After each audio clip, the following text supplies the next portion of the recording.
Well, hello. Today is Tuesday, the 21st of October. And today we are in Genesis chapter 42. And we're going to be looking today at verses 21 through 38. And I'll go ahead and begin reading. It says, Then they said to one another, We are truly guilty concerning our brother. This is Joseph's brothers speaking among themselves. We are truly guilty concerning our brother. For we saw the anguish of his soul when he pleaded with us, and we would not hear. Therefore this distress has come upon us. And Reuben answered them, saying, Did I not speak to you, saying, Do not sin against the boy? And you would not listen. Therefore, behold, his blood is now required of us. But they did not know that Joseph understood them, for he spoke to them through an interpreter. And he turned himself away from them and wept. Then he returned to them again and talked with them. And he took Simeon from them and bound him before their eyes. Then Joseph gave a command to fill their sacks with grain, to restore every man's money to his sack, and to give them provisions for the journey. Thus he did for them. So they loaded their donkeys with the grain and departed from there.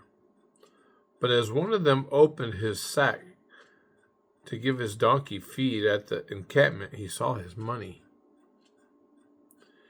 And there it was in the mouth of his sack. So he said to his brothers, My money has been restored, and there it is in my sack. Then their hearts failed them, and they were afraid, saying to one another, What is this that God has done to us? Then they went to Jacob their father in the land of Canaan, and told him all that had happened to them, saying, The man who is Lord of the land spoke roughly to us, and took us for spies of the country. But we said to him, We are honest men, we are not spies. We are 12 brothers, sons of one father. One is no more, and the youngest is with our father this day in the land of Canaan. Then the man, the Lord of the country, said to us, By this I will know that you are honest men. Leave one of your brothers here with me.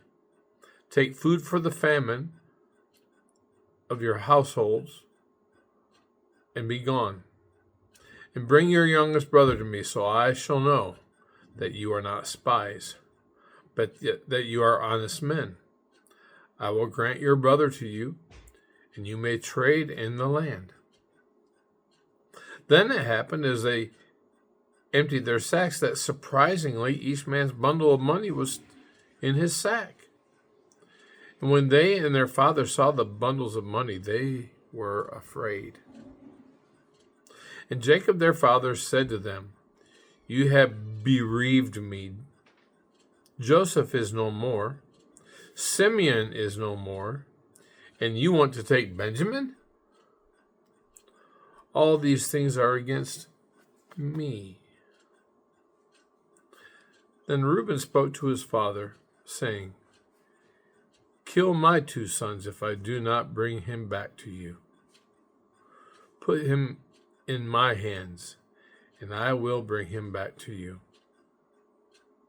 But he said, My son shall not go down with you, for his brother is dead, and he is left alone. If any calamity should befall him along the way in which you go, then you should bring down my gray hair with sorrow to the grave. What a amazing account of what's going on here, and can just try to put yourself in the place of these brothers. After 20 years of lying to their father Jacob about what happened to Joseph, they're eaten up with guilt. I mean, all the stuff that's happening to them that they don't understand, they view it as God's judgment. All this is God's judgment for what we did to Joseph. And then Reuben speaks up and says, I told you not to harm the boy. Now all this calamity has come upon us because you didn't listen. And so all this finger pointing is going on, and it's just, I can't help but think, here's Jacob. He's been grieving the loss of Joseph for 20 years. He is now faced with the fact that now Simeon's been being held captive back in Egypt. And you want to take Benjamin? What if some? And he's just overwhelmed by all this. And there's just a lot going on in this story. And so you try to think of it when we talk about, well, what does this teach us? How do we learn from this? And one verse comes to my mind, and it's not related to this passage per se, but it's a principle in the book of Proverbs. It says, basically, it says, the wicked flee when no one pursues, but the righteous are bold as a lion.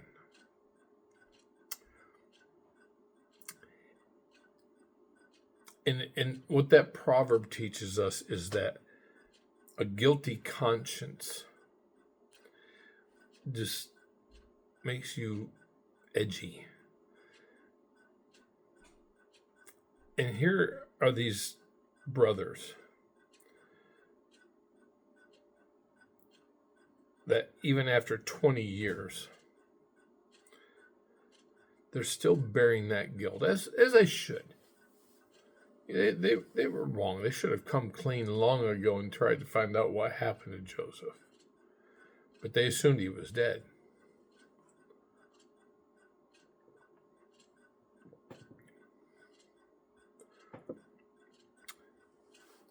So as we look at an account like this putting on the specs is very helpful. And when you read a passage like this and you ask those questions, is there any sin mentioned that I need to forsake, or even implied if it's not mentioned outright? Is there any promise to claim, or principle to apply? Is there any example to learn from, any command to obey, anything to be thankful for?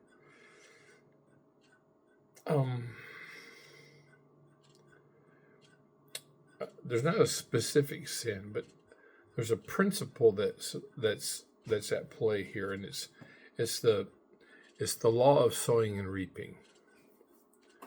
You reap what you sow. And these brothers were guilty of, just treachery. They sold their brother into slavery and then made it look like he died, and then lied to their father, all because they were jealous of him. Just horrible.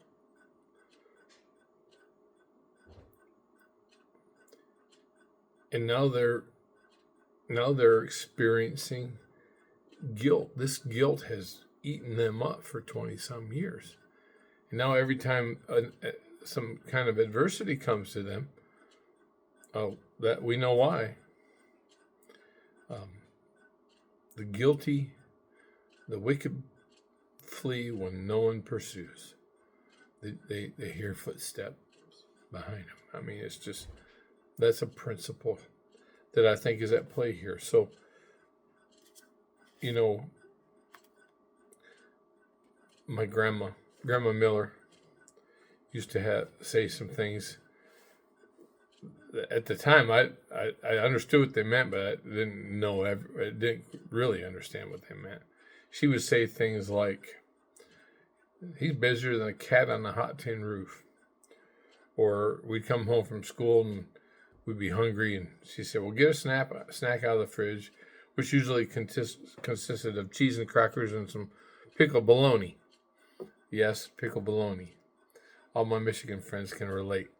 The rest of you are going, gross, that's nasty, but no, it's not.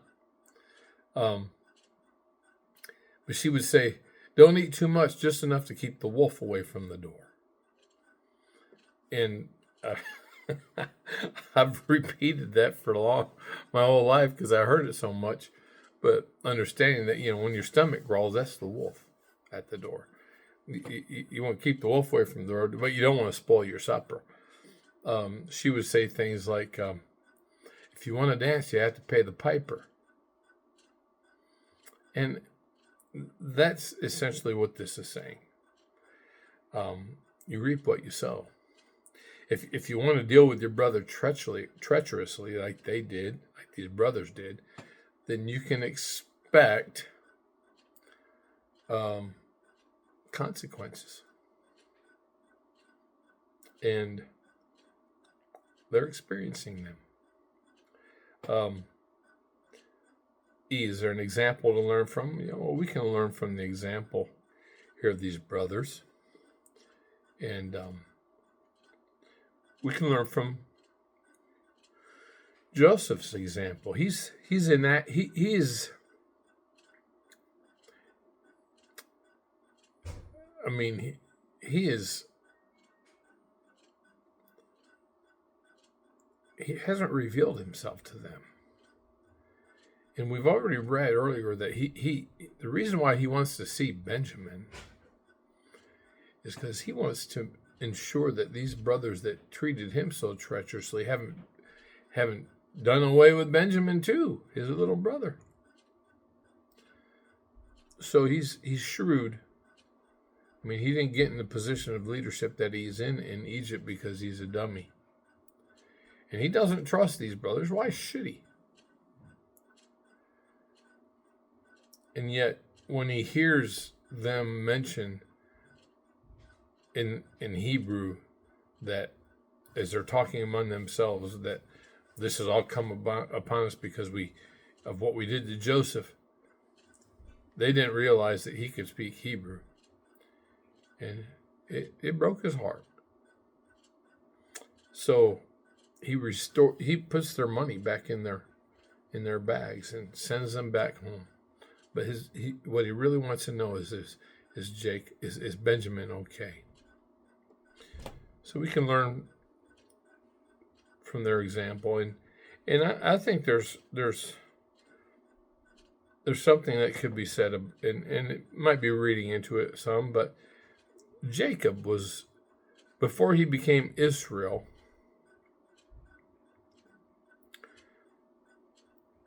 his name was Jacob, trickster.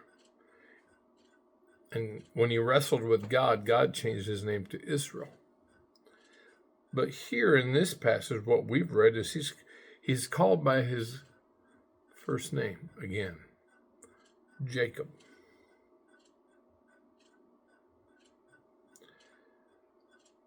He lived his life that way. He was a trickster. He was a heel grabber. He wasn't exactly honest all the time.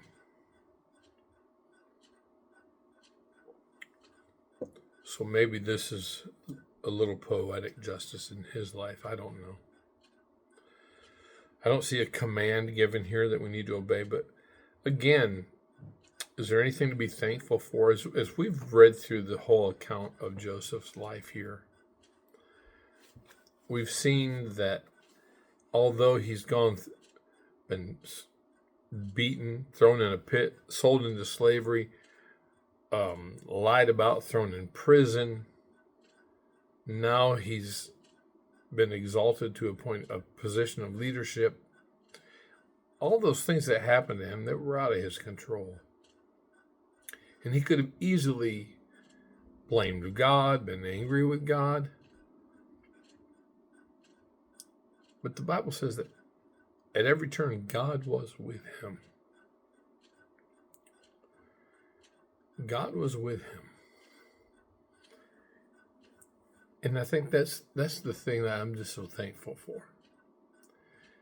Is that even when we don't, there's a song, and I can't remember all the lyrics. I can't remember even the name of the song, but there was a line in the song that said, "When you can't see God's hand, trust his heart." Trust his heart. And Joseph surely didn't see God's hand when he was thrown in that pit, when he was sold into slavery, when he was thrown in prison.